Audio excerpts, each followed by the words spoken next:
Story China के अंदर 1966 के टाइम में शुरू होती है। ये चाइनीज रेवोल्यूशन का टाइम है। अपने प्रेसिडेंट के कहने पर चाइनीज अपने पुराने रस्मों और रिवाज, आदतें, रहने के तरीके सब बदल रहे थे। और ऐसे में एक प्रोफेसर जो फिजिक्स के पुराने रूल्स पढ़ाना बंद नहीं करता, उसे सभी यंगस्टर्स मिलकर एक मीटिंग में सबके सामने मार देते हैं। और उसकी बेटी डेवेंजी ये सब अपनी आंखों से देखती रह जाती है। सीन कट होकर प्रेजेंट यानी 2024 के टाइम में लंदन का एक सीन दिखाया जाता है, जहाँ एक खबर बहुत ही तेजी से फैल रही है कि साइंटिस्ट अपनी की हुई रिसर्चेस को गलत मानने लगे हैं। दुनिया में कुछ तो ऐसा बदलाव आया है जिसने फिजिक्स के सभी रूल्स को उल्टा के रख दिया। बड़े बड़े साइंटिस्ट पागल होकर अपनी जान देने लगे और ऐसे उनके शुरू किए गए इस दुनिया को एडवांस बनाने वाले सभी प्रोजेक्ट भी बंद हो गए। खबर ऐसी नहीं थी कि गवर्नमेंट उस पर ध्यान न देती, इसीलिए ब्रिटिश इंटेलिजेंस के एक माहिर ऑफिसर डाशी को इस केस की इन्वेस्टिगेशन का काम दिया जाता है, जो इस वक्त एक मरने वाले साइंटिस्ट के घर पे आए थे। उन्हें यहाँ देखने को मिले दीवार पे लिखे हुए बहुत से टाइम काउंटडाउन की शक्ल में नंबर्स, और आगे लिखा था I can still see it, यानी मैं अभी भी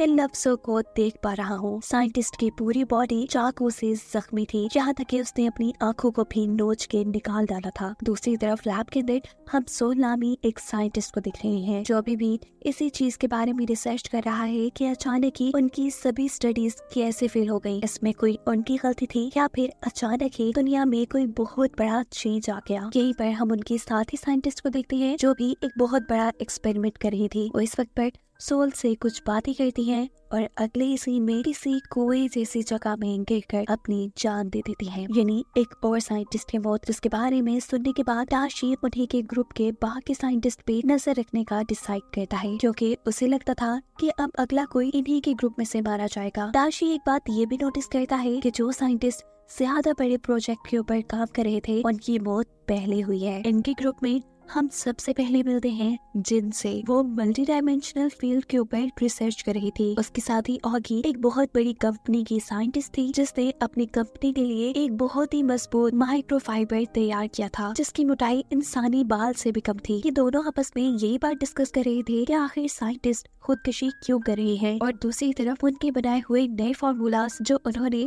फिजिक्स के रूल्स और लॉस को मद्देनजर रखते हुए डिजाइन किए थे, वो सब भी अब फेल हो रहे थे। इनकी इन्हीं बातों के दौरान ऑगी को अचानक से एक काउंटडाउन दिखाई देने लगता है, जिस काउंटडाउन के बारे में जब वो अपनी साथी से पूछती है तो उसे वो दिखाई नहीं दे रहा था। और ये चीज ऑगी को परेशान कर देती है। और अगले दिन दोबारा जिन को मिलकर वो उससे ये बात डिस्कस करती है कि उसे हर कुछ देर बाद गोल्डन लाइट से चमकते हुए कुछ काउंटडाउन दिखाई दे रहे हैं, जो उसके अलावा कोई नहीं देख पाता। ये बात काफी अजीब थी। साइंटिस्ट का पूरा ग्रुप बैठकर इस चीज को डिस्कस करते हैं, लेकिन किसी को भी ऑगी को उस काउंटडाउन के दिखने की वजह नहीं मालूम थी। वो स्ट्रेस में होटल से बाहर आकर बैठ जाती है, जिस वक्त पर अचानक ही वहाँ पर एक लड़की आ जाती है। वो ऑगी की सिगरेट चलाते हुए उससे बात करना शुरू करती है और बताती है कि मैं जानती हूँ तुम्हें वो गोल्डन काउंटडाउन नजर आ रहा है। उसके मुंह से ये लफ्ज सुनते ही ऑगी हैरान रह चुकी थी। वो लड़की उसे और बताती है कि जैसे ही वो काउंटडाउन खत्म होकर 0 पे आ जाएगा, ऑगी भी पिछले मरने वाले साइंटिस्ट की तरह मारी जाएगी। ऑगी सवाल करती है तुम आखिर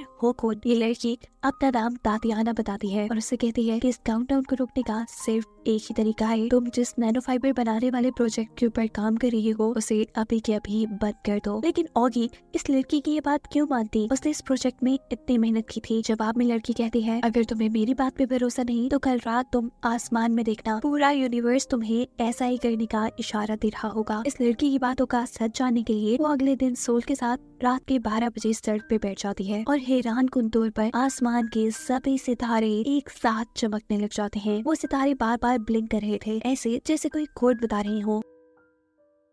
सोल उस कोड को नोट कर लेता है और ऑगी देखती है कि ये कोड बिल्कुल उसके काउंटडाउन से मैच हो रहा था। अगले दिन वो ऑफिस में आती है। आज उसके नैनो फाइबर की लॉन्च थी। उसके काउंटडाउन में भी सिर्फ 1 मिनट का वक्त रह गया था। वो जल्दी से अपने बॉस से कहकर इस प्रोजेक्ट को बंद करवा देती है और हैरान कुन तौर पर इस वक्त उसका काउंटडाउन भी रुक जाता है। जिसके बाद अब ऑगी समझ चुकी थी कि जितने भी साइंटिस्ट मारे गए हैं उन्हें उनकी किसी न किसी रिसर्च को बंद करने का कहा जा रहा था और उनके ऐसा न करने पे उनको मरने पे फोर्स किया गया। पर अब ऑगी के जहन में बहुत से सवाल थे कि आखिर वो कौन हो सकता है जो इंसानों को टेक्नोलॉजी में आगे नहीं बढ़ने दे रहा, और आखिर वो ऐसी कौन सी ताकत थी जिसने इस पूरी दुनिया को कंट्रोल करते हुए यहाँ की फिजिक्स को ही बदल डाला। खैर अब इसके बाद हम जिन को देखते हैं, जो कि अपनी साथी के मरने के बाद उसकी मॉम के घर पे थी, जहाँ साइंटिस्ट की मॉम जिन को उसका बनाया एक एडवांस हेलमेट देती है, जिसे लेकर जिन अपने घर आ जाती है। जिन इस हेलमेट को पहनते ही वर्चुअल रियलिटी में पहुंच चुकी थी, गेम की एक ऐसी दुनिया जहाँ उसे सब कुछ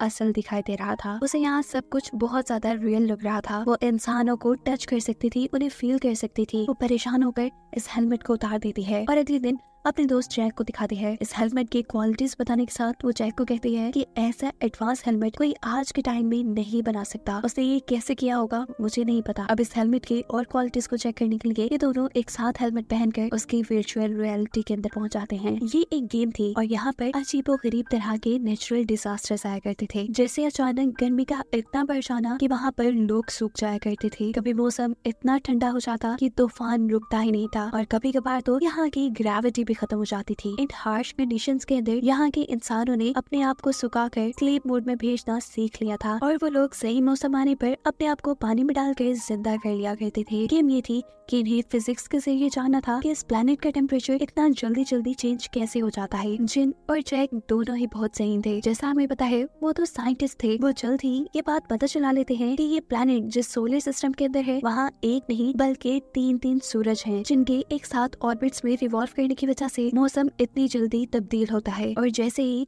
ये तीनों सूरज एक लाइन में आ जाते हैं तो इस दुनिया में आग लग जाती है। और ये बात जानने के बाद इन्होंने गेम का पहला लेवल पार कर लिया था। गेम के नेक्स्ट लेवल पर ये लोग देखते हैं कि आइजैक न्यूटन जैसे बड़े बड़े साइंटिस्ट इसी गेम के अंदर इस प्लेनेट की 3 बॉडी प्रॉब्लम सॉल्व करने आए थे। 3 बॉडी प्रॉब्लम मीन्स 3 सूरज का एक प्लेनेट के गिर्द रिवॉल्व करना। वो देखते हैं कि बड़े बड़े साइंटिस्ट ने मिलकर यहाँ इंसानों के जरिए एक कंप्यूटर बनाया था 3 बॉडी प्रॉब्लम को सॉल्व करने के लिए, वो भी एक कैलकुलेशन के जरिए। तब यहाँ खड़े हुए जिन और जैक सभी चीजों का अच्छे से अंदाजा लगाते हैं और उन्हें बताते हैं कि 3 बॉडी प्रॉब्लम कभी भी सॉल्व नहीं हो सकता, ये एक अनसॉल्वेबल प्रॉब्लम है। और उनके ऐसा कहते ही यहाँ पर एक लड़की आकर उन्हें बताती है कि तुम लोगों ने बिल्कुल सही बताया, इसलिए तुम लोग लेवल 2 भी पार कर चुके हो और अगर तुम लोगों ने लेवल 3 पार कर लिया तो तुम्हें जल्द ही इस गेम के क्रिएटर से भी मिलवाया जाएगा। सीन कट होकर हमें पास्ट में चाइना का सीन दिखाया जाता है, जहाँ मरने वाली प्रोफेसर की बेटी वेंजी को मिलिट्री पकड़ कर ले जा चुकी थी। पहले तो उससे मजदूरी करवाई जाती है और फिर जब मिलिट्री वालों को उसका साइंस पे लिखा हुआ एक आर्टिकल मिलता है तो वो उसके टैलेंट को जानते हुए उसे अपनी एक खुफिया बेस पे ले आते हैं, जहाँ उसे पता चलता है कि चाइनीज ने एक बहुत बड़ा ट्रांसमीटर लगाया हुआ है जो सिग्नल्स दुनिया के बाहर भेजता है, जिसका मकसद है कि अगर इस दुनिया के बाहर कोई भी एलियन रहता है और वो उन्हीं की तरह एडवांस है तो वो उनसे कांटेक्ट करे। थोड़ी सी कैलकुलेशन के बाद वेंजी इस सारे सिस्टम को समझ आती है और कुछ कैलकुलेशंस करके अपने हेड को बताती है कि उनका ट्रांसमीटर दूसरे प्लेनेट पर सिग्नल भेजने के लिए कमजोर है। अगर ट्रांसमीटर का रुख सूरज की तरफ कर दिया जाए तो वो उसके सिग्नल्स की ताकत को बढ़ाते हुए दूसरे प्लैनेट्स तक उनके सिग्नल्स को पहुंचा सकता है। 8 साल के लंबे इंतजार के बाद आखिर एक दिन उसे एलियंस का मैसेज आता है, जिसे देखकर वो बहुत ज्यादा हैरान हो चुकी थी।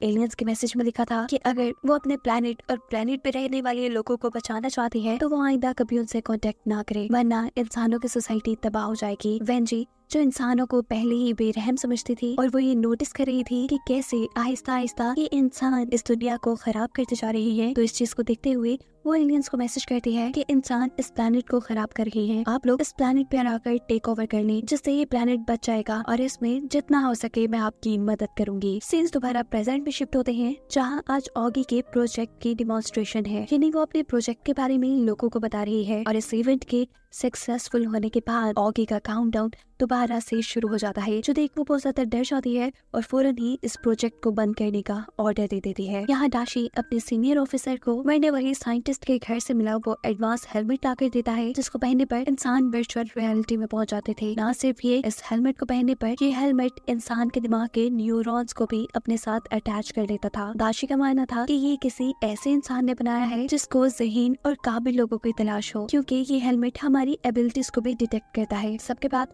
अब वो ऑगी के पास जाता है और उससे पूछता है कि आखिर तुमने अपना प्रोजेक्ट क्यों बंद किया। ऑगी जो इसी सब को लेकर बहुत ज्यादा परेशान थी, उसके पास और कोई चारा नहीं था सिवाय इसके कि वो डाशी को ही सारी बातें बता दे। वो डाशी से कहती है कि मैं जानती हूँ तुम भी मेरा यकीन नहीं करोगे, लेकिन मुझे सच में कुछ काउंटडाउन नजर आते हैं। अगर मैं उस प्रोजेक्ट को जारी रखती हूँ तो वो काउंटडाउन चलना शुरू हो जाता है, जिसके एंड पर मैं मर जाऊंगी। और ये बात मुझे एक लड़की ने बताई है। यहाँ दाशी उसे कहता है परेशान नहीं हो, मुझे तुम पर पूरा भरोसा है। देखो इस फुटेज को गौर से, जिस होटल के बाहर बैठकर तुम लड़की से बात कर रही थी, किसी ने एडवांस AI टेक्नोलॉजी के जरिए उस लड़की को फुटेज से ही मिटा दिया है। लेकिन यहाँ नोट करने वाली बात यह है कि तुम्हारी सिगरेट तुमने खुद नहीं जलाई और इसीलिए मुझे यहाँ किसी और के होने का एहसास हुआ। ऐसे ही मैं तुम पे यकीन भी कर पा रहा हूँ। यहाँ दाशी ऑगी से कहता है कि मैं भी इस चीज को लेकर परेशान हूँ कि कोई फिजिक्स के रूल्स को आखिर कैसे तोड़ सकता है, और वो ऐसा कौन है जो टेक्नोलॉजिकल प्रोजेक्ट्स को बंद करने के लिए साइंसदानों को मार रहा है। दाशी इन क्वेश्चंस के आंसर ढूंढने के लिए अपने साथ ऑगी को भी मिला लेता है। सीन कट होकर हम जिन और जैक को देखते हैं, जो गेम का तीसरा लेवल पार करने के बाद उसकी मेकर से मिलने के लिए आए हैं। और ये लड़की कोई और नहीं बल्कि तातियाना ही थी, जो पहले ऑगी से भी मिली थी, लेकिन फिर वो फुटेज में नजर नहीं आई। ये लड़की इन दोनों को बताती है कि ये हेलमेट इसलिए डिजाइन किए गए हैं ताकि इनके जरिए दुनिया के ज़हीन तरीन इंसानों को चुना जा सके। यहाँ ये लड़की गेम की सच्चाई रिवील करते हुए बताती है कि जो सिविलाइजेशन उन्होंने गेम के अंदर देखी वो एक हकीकत थी। अर्थ से 4 लाइट ईयर्स दूर एक ऐसा प्लेनेट है जिसके गिर्द हमेशा 3 सूरज रिवॉल्व करते हैं। यानी जो कुछ जैक और जिन ने उस वर्चुअल रियलिटी के अंदर फील किया था वो असल में उन प्लैनेट्स के लोगों के साथ हुआ करता था। वो और बताती है कि इस हेलमेट के जरिए एलियंस ही उनसे कांटेक्ट कर रहे हैं। सिर्फ यही नहीं, एलियंस तो उनके जैसे दिखते भी नहीं, बस उन्होंने एलियंस को अपनी बातें समझाने के लिए और उनके साथ घुलने मिलने के लिए अपने आप को इंसानों जैसा बना लिया है। तातिया ने बताती है वक्त दूसरा और सेंटी एलियंस ये बात जान गए कि 3 सूरज जल्द ही उनके प्लैनेट को तबाह कर देंगे। अगर उन्हें जिंदा रहना है तो उन्हें कोई और प्लैनेट ढूंढना होगा जहाँ पर वो सांस ले सके। ऐसे में उन्हें अर्थ का पता चला और वो फौरन अपनी हजारों स्पेसशिप बनाते हुए अर्थ के लिए निकल पड़े। और ये लोग आज से पूरे 400 साल बाद इस अर्थ पर पहुंचेंगे। वो बताते हैं कि एलियंस इन ज़हीन इंसानों से कांटेक्ट इसलिए कर रहे हैं कि वो उनके यहाँ रहने को आसान बनाए और इंसानों को भी ये बात समझाएं कि सेंटी एलियंस और इंसान दोनों एक ही प्लेनेट पे यानी अर्थ पे हंसी खुशी रह सकते हैं। एलियंस के लिए ये काम एक बहुत बड़ी सीक्रेट ऑर्गेनाइजेशन कर रही है, जिसकी मेंबर ये तातियाना भी है। तातियाना बताती है कि हमारी ही ऑर्गेनाइजेशन अर्थ में होने वाली बढ़ती टेक्नोलॉजी के सिस्टम को रोक रही है और वही साइंटिस्ट को भी मार रहे हैं ताकि इंसान इतनी तरक्की ना कर ले कि वो उन सेंटी एलियंस को हरा दे।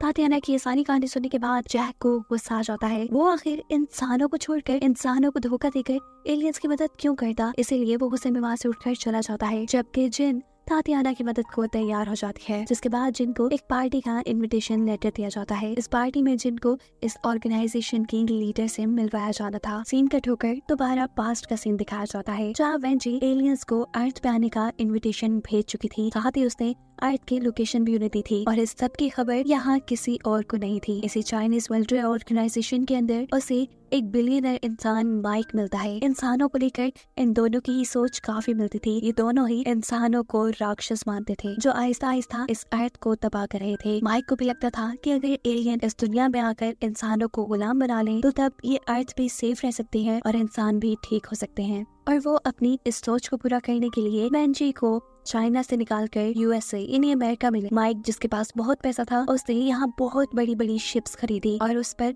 बड़े बड़े एंटीनास लगाए एलियन से कांटेक्ट में रहने के लिए। ये लोग अब पूरी दुनिया से छुपकर एलियन से कम्युनिकेट करने लगे थे, जहाँ उन्होंने अर्थ की सारी इंफॉर्मेशन एलियंस को दी। सीन कट होकर प्रेजेंट में हमें जैक को दिखाया जाता है, जो तातियाना के ऑफिस से उठकर सीधा अपने घर आया था। हम देखते हैं कि यहाँ तातियाना उसके पीछे आ चुकी है। वो जैक से कहती है कि जो साइंटिस्ट हमारे साथ नहीं, उसे जिंदा रहने का भी कोई हक नहीं। ऐसा कहते ही वो जैक को मार चुकी थी और अपने आप को उसने CCTV से गायब कर लिया था। जैक के मरने के बाद जिन को भी एहसास हो जाता है कि वो गलत लोगों का साथ देने जा रही है, इसीलिए वो डाशी और उसके सीनियर ऑफिसर को तातियाना की सारी कहानी सुना देती है। साथ में सेंटी एलियंस के इस दुनिया में आने वाले प्लान के बारे में भी बता देती है। जिन अब जल्द ही तातियाना के ग्रुप से बाहर निकलना चाहती थी। हालांकि वो ये भी जानती थी कि अगर वो ग्रुप से बाहर निकली तो तातियाना उसे भी मार देगी। और इस वक्त पर दाशी उसे एक मशवरा देता है। वो कहता है कि तुम उन्हीं के ग्रुप में रहने का नाटक करो और उनकी सारी खबरें हमें दो। दाशी उससे सीक्रेट कल्ट को पकड़ने में मदद मांग रहा था, जो असल में एलियंस को इस दुनिया में बुलाना चाहते थे। अगर कल्ट के लीडर पकड़े जाते तो ये मसला खुद ही सॉल्व हो जाता। सीन कट होकर अब हमें वेंजी और माइक को दिखाया जाता है, जिन्होंने काफी साल पहले मिलकर शिप्स के ऊपर एलियंस से कम्युनिकेट करने के लिए एंटीनास लगाए थे। हम देखते हैं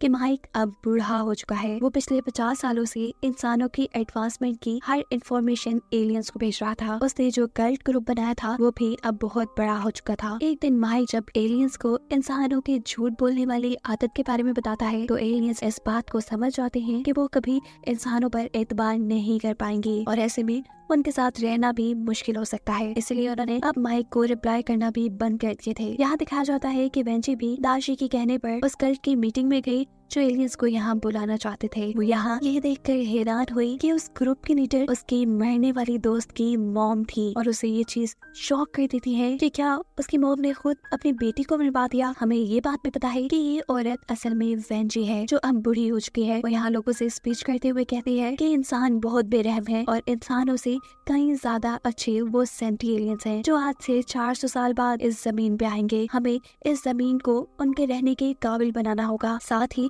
इंसानों को ताकतवर होने से रोकना है और उनकी टेक्नोलॉजिकल एडवांसमेंट को भी रोकना है ताकि वो एलियन से ज्यादा ताकतवर होकर उनसे लड़ ना पाए। इसी स्पीच के दौरान अचानक पुलिस यहाँ पे रेड करने के लिए आ जाती है। सभी लोगों को पकड़ा जाने लगता है और यहाँ तातियाना देखती है कि पुलिस जिन को एक साइड पे ले गई थी। इसका मतलब था कि जिन ने ही उन्हें धोखा दिया था। इस गुस्से में वो पुलिस और जिन के ऊपर गोली चलाती है। गोली चलाने की वजह से वहाँ भगदड़ मच चुकी थी, लेकिन इसके बावजूद भी पुलिस ने वेंजी और यहाँ के कई लोगों को अरेस्ट कर लिया था। इस दौरान दाशी ने जिन को भी बचा लिया था, लेकिन तातियाना उनसे बचकर कहीं भाग गई। वेंजी से इन्वेस्टिगेशन करते हुए दाशी को पता चलता है कि उसका साथी माइक अभी भी अपनी शिप्स के जरिए एलियन से कांटेक्ट कर पा रहा होगा और इस शिप को किसी भी किस्म की पुलिस पकड़ नहीं सकती क्योंकि वो शिप इंटरनेशनल वाटर्स में है। सो अब दाशी अपने सीनियर ऑफिसर के साथ मिलकर ये प्लान करता है कि उन्हें इलीगली उस शिप को तबाह करके वहाँ से इंसानों का सारा डेटा निकालना होगा जो वो एलियंस के पास पहुँचा रहे थे। अपने इस प्लान को पूरा करने के लिए ये लोग ऑगी की मदद लेते हैं। वो ऑगी से उसके नैनो फाइबर को दोबारा बनाने को कह रहे थे, जिसकी मदद से वो इस शिप को बर्बाद करते थे। ये नैनो फाइबर बारीक और इनविजिबल होने के साथ साथ बहुत ही ज्यादा मजबूत भी थे और वो किसी भी चीज को आराम से काट सकते थे। ये लोग बोर्ड की पोजीशंस को जानते हुए उसके आगे आने वाले आइलैंड के पास एक जाल बिछा देते हैं जो पूरा नैनो फाइबर से भरा हुआ था, जिसके अंदर से जब बोर्ड गुजरती है तो वो कई हिस्सों में डिवाइड होकर तबाह हो जाती है। बोर्ड के साथ साथ उसके अंदर के इंसान भी ऐसे ही कट कर मारे जा चुके थे। माइक वक्त रहते ही डेटा को बचाना चाहता था, लेकिन वो खुद भी मारा जाता है और ऐसे डेटा सिक्योरिटी के हाथ लग जाता है, यानी दाशी और उनकी टीम के हाथ लग जाता है। अब दाशी और उसकी टीम जब इस डेटा को रीड करने की कोशिश कर रहे थे तो किसी को भी ये डेटा समझ नहीं आ रहा था और तभी वो देखते हैं कि अचानक से सेंटी एलियंस ने उनके लिए ये सारा डेटा रीडेबल बना दिया था। यहाँ जिन और दाशी के सीनियर ऑफिसर दोनों वर्चुअल हेलमेट पहनकर एलियन से कांटेक्ट करने लगे, जहाँ एलियन ने उन्हें बताया कि इंसानों पर कई सालों के रिसर्च के बाद हमें ये पता चला कि इंसान एक बहुत ही बड़ा धोखेबाज है। वो अपने जैसे इंसानों के ऊपर हमला करके उन्हें कमजोर करके उन पर हुकूमत करते हैं। उनके अंदर झूठ और लालच जैसी बुरी चीजें हैं। इंसानों के दिमाग काफी तेज हैं। वो अपने आप को किसी भी मुश्किल में देखकर उसका हल बहुत ही जल्दी निकाल लेते हैं। ये एलियन बताती है कि पिछले 50 सालों में हमारी सोच से कई ज्यादा इंसानों ने तरक्की कर ली और जब 400 साल के बाद एलियन जमीन पे लैंड करेंगे तो शायद इंसान उनसे कई ज्यादा ताकतवर हो चुके हों और इस मसले के हल के लिए खला में मौजूद उन एलियंस ने एक ऐसी टेक्नोलॉजी बनाई जो कि पूरी अर्थ को कवर कर सकती है। ये एक तरह का AI कंप्यूटर था। इन कंप्यूटर्स की वजह से एलियंस इंसानों की हर खबर पर नजर रख सकते थे और इन्हीं कंप्यूटर्स की वजह से वो सारी तब्दीलियां हो रही थी जिनकी वजह से सभी साइंटिस्ट परेशान थे, जैसे फिजिक्स के रूल्स का चेंज हो जाना और एक रात आसमान में अचानक बहुत से सितारों का चमकना। वो असल में सितारे नहीं बल्कि AI कंप्यूटर्स चमक रहे थे। इन्हीं कंप्यूटर्स के जरिए एलियंस 400 लाइट ईयर्स दूर होने के बावजूद भी इंसानों की टेक्नोलॉजिकल एडवांसमेंट को बंद करवा सकते हैं और जो साइंटिस्ट एलियंस की बात नहीं मानते, एलियंस उन्हें मरवा देते हैं ताकि इंसान कभी भी टेक्नोलॉजी के मामले में उनसे आगे ना निकल पाए। इस वक्त पर एलियंस अपने AI सिस्टम को आसमान में विजिबल बनाते हैं, जिसे अब सभी इंसान अपनी आंखों से देख पा रहे थे। इस पूरे सिस्टम के ऊपर एक बहुत बड़ी आंख भी बनी हुई थी। यहाँ जिन और वो ऑफिसर जल्दी से हेलमेट उतार कर बाहर आते हैं और आसमान में देखते हैं, जहाँ पूरा आसमान काला पड़ चुका है और नीचे दुनिया में अफरा तफरी मच गई है। एलियंस इस दुनिया में मौजूद सभी डिजिटल ग्लास के ऊपर ये मैसेज लिख चुके थे कि इंसान कीड़े मकोड़ों से ज्यादा कुछ नहीं। इंसानों के चारों तरफ अब आसमान नहीं बल्कि एलियंस का AI फैला हुआ है, जो इंसानों को अपनी मर्जी की चीजें दिखाएगा। ये खबर अब न्यूज के साथ साथ दुनिया में फैल जाती है कि जल्द ही एलियंस इस दुनिया में आने वाले हैं और वो इस दुनिया की सारी टेक्नोलॉजी को खत्म करके इस दुनिया के सभी साइंटिस्ट को मार डालेंगे। लोगों में डर फैल जाता है, अफरा तफरी मचाते हैं और सिचुएशन को कंट्रोल करने के लिए आर्मी सड़कों पे निकल आती है। इस वक्त पर यूनाइटेड नेशंस में एक मीटिंग बुलाई जाती है ताकि सारे मुल्क इकट्ठे मिल बैठकर इस बड़ी सी प्रॉब्लम का सोल्यूशन निकाल सकें। यूनाइटेड नेशंस के मुताबिक अभी एलियंस के आने में 400 साल थे और वो बहुत ही आसानी से उनको हराने की तैयारियां कर सकते थे। दिखाया जाता है कि जिन यहाँ वेंजी से मिलती है, वो से कह रही थी कि तुम हमारी सबसे बड़ी दुश्मन हो, लेकिन देखना हम भी हार नहीं मानेंगे। यहाँ दिखाया जाता है कि दाशी के सीनियर ऑफिसर दुनिया में बचे हुए सभी साइंटिस्ट की एक मीटिंग बुलाता है, जिन्हें अब मिलकर काम करना था और उन्हें एलियंस के बारे में ज्यादा से ज्यादा चीजें पता चलानी थी। वो किन चीजों पर सर्वाइव करते हैं, क्या खाते हैं, कैसे रहते हैं, वगैरह वगैरह। ये बात जानने के लिए उन्हें किसी एलियन तक जाना था। साइंटिस्ट यहाँ मशवरा देते हैं कि अगर हम एक प्रॉप को बनाकर स्पेसशिप में भेजें तो वो जरूर हजारों में से किसी एक एलियन शिप से टकरा जाएगी और उसके जरिए हम एलियंस के बारे में पता चला पाएंगे। सभी को ये आइडिया पसंद आता है और जिनकी लीडरशिप के अंदर ये लोग कुछ ही सालों की मेहनत के बाद एक ऐसा प्रॉप बना लेते हैं जो लाइट स्पीड से ट्रैवल करते हुए